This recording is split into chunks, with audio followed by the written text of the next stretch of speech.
நமது நாட்டினுடைய பாதுகாப்பிற்காக தன்னையே அர்ப்பணித்து தன்னுடைய குடும்பத்தினுடைய நலன்களை எல்லாம் புறந்தள்ளி நாட்டுக்காகவே வாழ்ந்து கொண்டிருக்கின்ற நம்முடைய இராணுவத்தினர், அதேபோல சிஆர்பிஎஃப் போன்ற பல்வேறு அமைப்புகளைச் சேர்ந்தவர்கள்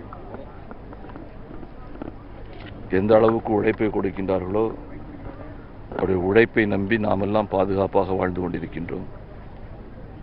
ஆனால் துரதிர்ஷ்டவசமாக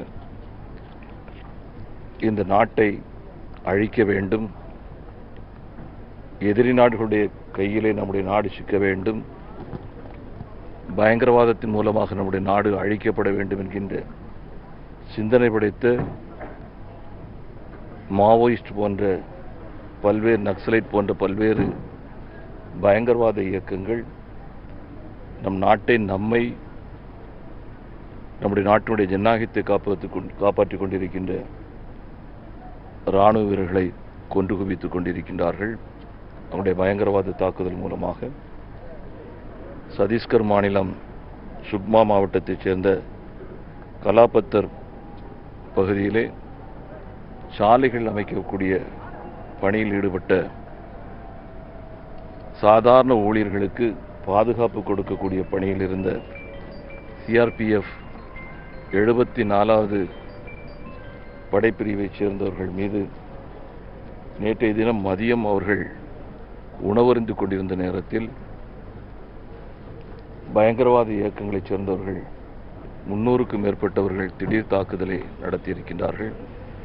அதில் நம்முடைய சிஆர்பிஎஃப் படையைச் சேர்ந்த வீரர்கள் 25 பேர், 11 பேர் அந்த இடத்திலே கொல்லப்பட்டிருக்கிறார்கள். மருத்துவமனைக்கு எடுத்துச் செல்லக்கூடிய பகுதியிலும் எடுத்துச் சென்ற பின்பாகவும் மொத்தத்தில் 25 பேர் மரணமடைந்திருக்கிறார்கள். தமிழகத்தைச் சேர்ந்த 4 வீரர்களுடைய உடல் இன்று தமிழகத்திற்கு கொண்டு வரப்பட்டிருக்கின்றது. மதுரை பகுதியைச் சேர்ந்த